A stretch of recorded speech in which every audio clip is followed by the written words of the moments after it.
What is your reaction? Do you feel they're bringing back the political rhetorics and reaping where it's not so? It's a betrayal of the people. So one of the constant factors in the last 20 years has been Raila Odinga. He shook hands with Moi, he shook hands with Kibaki, shook hands with Uhuru. Now he's doing that with Ruto.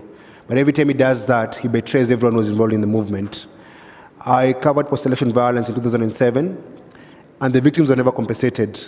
I heard Cyprian say the number was like 7,000 people died, but the government claims about 1,200 people died. But there was no compensation and there was no justice. And the difference between that time and this movement is that one of the things that people are saying in the streets is that we must have accountability, and we must have justice, and we must have reparations. So we must compensate the people who have been killed by the police, and we must get the killer cops to be arrested. On Tuesday, we're going back to the streets to demand Kome to resign. But if you look at Raila Odinga, he has never demanded for those things. Every time he shakes hands and gets a deal, he doesn't talk about compensation for lives or justice for the victims. He moves on. He's a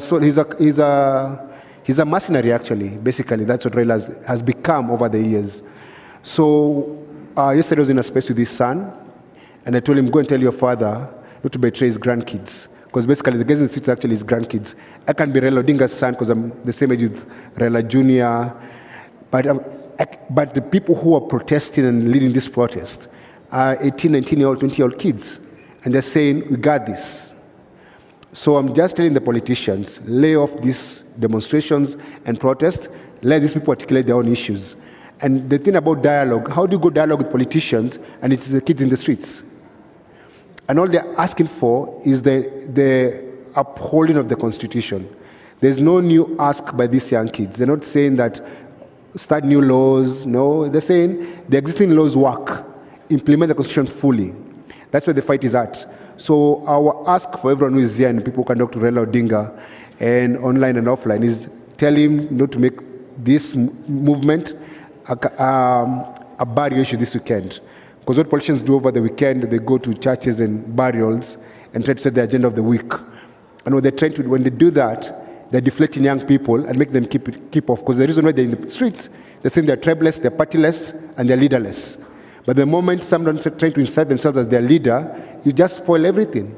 So I think it is in bad taste for someone who's not in the streets, in this particular, the last 3 weeks, and people have died to come in and try to speak on their behalf. Those kids know what they want, and they're saying very eloquently and loudly, let them speak for themselves. Cyprian, from your perspective, you've been at it for long. Perhaps how does the protesters keep the momentum as it is and to ensure they're not divided by the politicians? Because that can be a mechanism in which now they separate this.